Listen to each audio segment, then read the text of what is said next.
Hi guys, guess who's back? Oh gosh, my hands are all over the place today. So today I wanted to discuss change, right? Because a lot of people think that people can't change.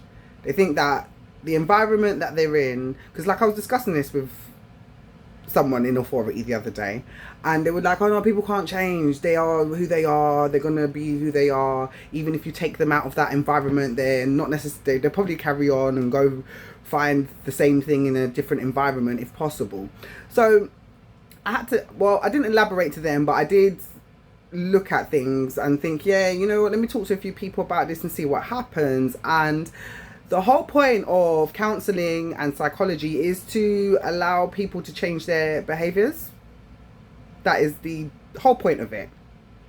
If you're unable to take the tools and coping mechanisms that have been presented in sessions, or that you can find and figure out for yourself and apply them to your day-to-day life to be able to elevate yourself to a place where you can be a full-rounded, well-actualized individual, then yeah, maybe if you don't do that, then no, you won't change. But if you do those things and you do take it on board and you do execute it in your behavior and your day-to-day actions, right, and mindsets and the way your thinking patterns develop, then you will see that people are able to change. A murderer can turn into a preacher, a prostitute can turn into I don't know, a healer or a cleaner, or I don't know, whatever. Like, it is very well rounded. It can also be regressed, meaning people in higher places, if they so like people, a lot of people in higher places tend to have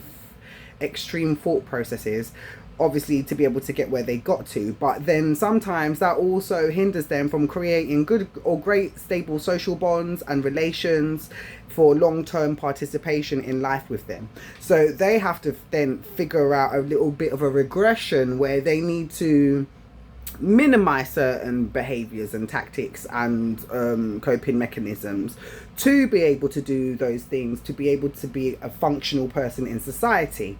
Now, just because someone is the way that they are doesn't necessarily mean they can't change. They can change if willing to do the correct work and that.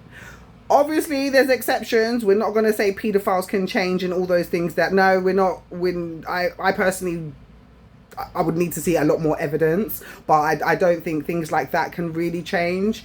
Sexuality, it's a bit of a different thing. I don't think that's necessarily things that can change unless the person's really willing to. Really, really willing to.